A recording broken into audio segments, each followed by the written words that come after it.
कक्षा 10वीं के अब अंग्रेजी के भी असाइनमेंट को हल कर लेते हैं। तो चलो पहला प्रश्न देखते हैं। पहला प्रश्न में हमें क्या देखना है, फ्लोइंग मतलब पैसेज देखना है हमें। ठीक है, तो यहाँ पे पैसेज दिया हुआ है, इस पैसेज में इन पांचों प्रश्नों का आंसर छुपा हुआ है। तो जो ए प्रश्न है उसको हल कर लेते हैं। खाली स्थान एब्जॉर्ब वाटर वेपर। तो वाटर वेपर को एब्जॉर्ब कौन करता है? तो सीधी सी बात है, ये हिंदी एक शब्द में अगर देखा जाए तो वाटर वेपर को एब्जॉर्ब करता है फंगस। तो इसका आंसर जो होगा वो फंगस रहेगा। तो तीसरा इसका आंसर आ जाएगा पहले का। दूसरा क्या है, a word which is a synonyms to the word save is खाली स्थान इन द पैसेज। इसका मतलब क्या है, सिनोनिम्स आपको बताना है। और चलो डायरेक्ट आंसर में बात करते हैं, टाइम वेस्ट नहीं करता हूँ मैं। इसका जो आंसर आएगा वो चौथा आएगा, प्रोटेक्ट आएगा। ठीक है, तो बी का चौथा आंसर आ गया। ठीक है, आगे बढ़ते हैं। सी में what is a lichen. Lichen वाला जो आंसर है वो कहाँ पे कहाँ बनेगा? तो यहाँ पे देखो, यहाँ से यहाँ तक आपको आंसर लिखना है। ठीक है, तो ये सी का आंसर है। ठीक है, चौथा देख लो, चौथा का आंसर कहाँ से कहाँ लिखना है, मैं डायरेक्ट आंसर पे बात कर रहा हूँ। ठीक है, जो डी है ना, इसका आंसर आएगा यहाँ से लेके यहाँ तक, ये चौथा का आंसर है। और जो पांचवा है, जो ई है, उसका आंसर यहाँ से लेके यहाँ तक रहेगा। ठीक, आपको समझ में आ गया? पांचों प्रश्न का मैं यहाँ पे आंसर आपको बता दिया। चलो आगे बढ़ते हैं दूसरा प्रश्न की ओर। दूसरा प्रश्न जो है वो चूज़ द करेक्ट अल्टरनेटिव है।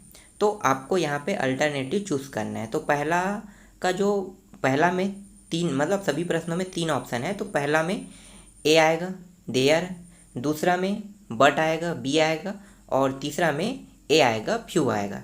ठीक, तो तीनों का आंसर आपको पता चल गया। चलो आगे बढ़ते हैं अगले प्रश्न की ओर। तो इसमें हमें डू एज डायरेक्टेड बताना है। तो डू एज डायरेक्टेड मैं यहाँ पे डायरेक्ट आंसर यहाँ पे लिख रहा हूँ। तो देखो यहाँ पे आंसर लिखा हुआ है, ये आंसर आपको लिख लेना है। जो दूसरा है इसमें, इसका आंसर जो खाली स्थान रहेगा, फिल इन दी ब्लैंक्स, ये रहेगा ए रहेगा। ठीक है, तो इसका भी आंसर आपको मिल गया। चलो आगे बढ़ते हैं तीसरा प्रश्न की ओर।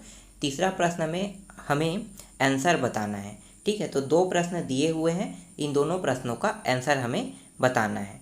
तो जो ए है, इसका जो आंसर है वो, ये वाला जो आंसर है वो ए का है। ठीक है, आपको पूरा ये वाला आंसर आपको लिखना है ए प्रश्न में। ठीक है, अब आगे बढ़ते हैं बी प्रश्न की ओर। बी प्रश्न का जो आंसर रहेगा, आपको ये वाला आंसर बी प्रश्न में लिखना है। तो आपको ए और बी दोनों के आंसर मिल गए। ठीक है, चलो आगे बढ़ते हैं लास्ट प्रश्न की ओर, चौथा प्रश्न। तो चौथा प्रश्न में हमें बताना है मतलब लेटर लिखना है। तो लेटर लिखना है, तो कौन सा लेटर लिखोगे? तो मैं पहले से लेटर तैयार कर लिया हूँ, बस आपको मैं यहाँ पे शो कर रहा हूँ यहाँ पे। ठीक है, तो आपको यही लेटर आपको लिखना है। तो इस तरह से ये लेटर भी मैंने यहाँ पे कंप्लीट कर दिया। आप देख लो पूरा का पूरा लेटर। ठीक है, ठीक, आपको समझ में आ गया? ठीक है, तो जो आंसर मैंने बताया वो पूरा का पूरा आपके असाइनमेंट का जितना भी प्रश्न है, वो सभी के सभी प्रश्नों का आंसर मैंने कंप्लीट करा दिया। ठीक, आपको समझ में आ गया होगा।